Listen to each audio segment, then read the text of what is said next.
Well, the IRS has just been caught red-handed in yet another major scandal. Now, this scandal is so scandalous that I believe if Biden voters actually get wind of this scandal, then they are going to be really pissed off at their commander-in-chief.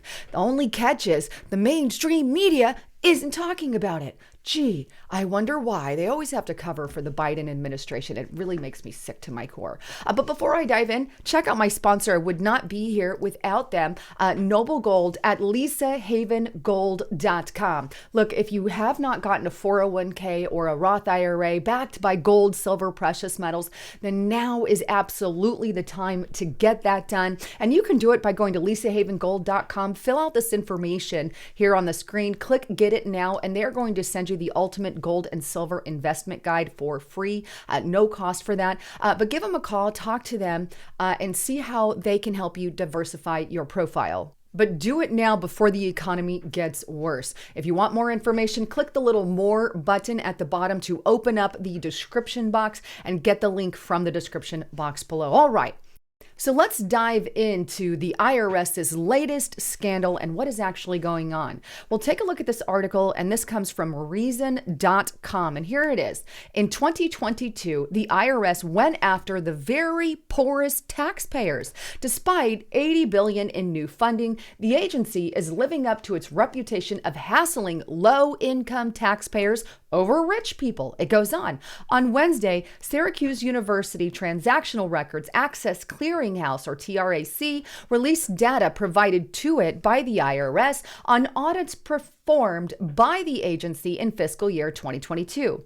Despite the infusion of new funding earmarked for the IRS via last year's Inflation Reduction Act, the agency continued historic trends of hassling primarily low-income taxpayers, with relatively few millionaires and billionaires getting caught up in the audit suite. The taxpayer class with the unbelievably high audit rates, in fact, 5.5 times virtually everyone else, were low-income wage earners taking the earned income tax credit, reported TRAC, noting that the poorest taxpayers are easy marks in an error when IRS increasingly relies upon correspondence audits, yet doesn't have the resources to assist taxpayers or answer their questions.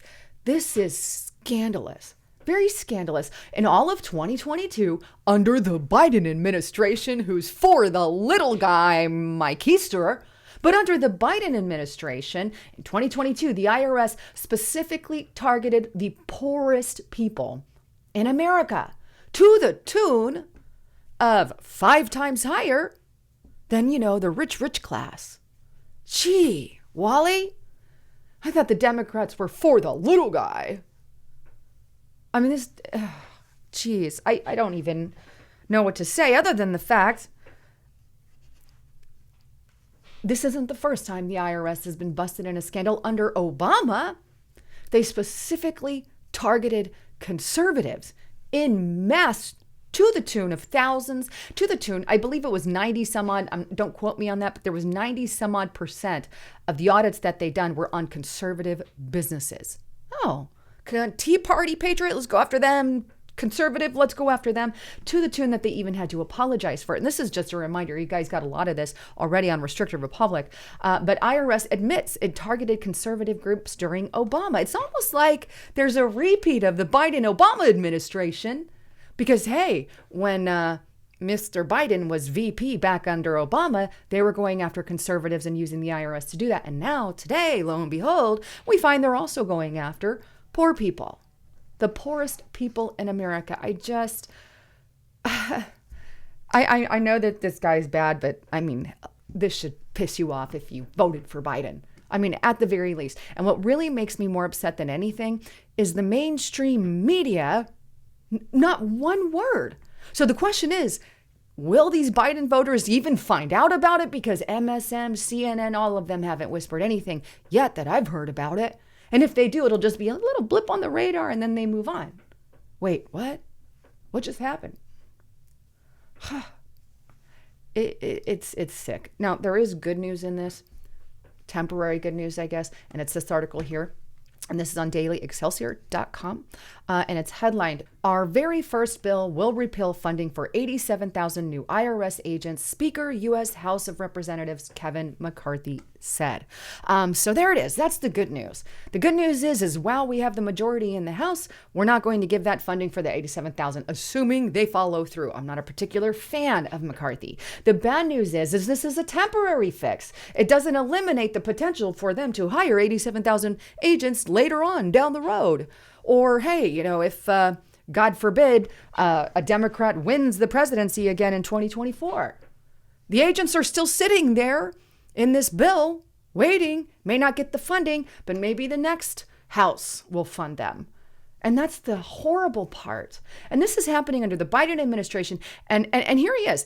Why did he even put those 87,000 agents in there? He says they're only going after the millionaires and billionaires, yet this is a higher amount. That would be our biggest department federally, even bigger than our National Guard reserves. Oh, wait now, or right around that same size. Yeah, imagine that. 87,000, and they promised that they're not going to go after the little guy, my butt.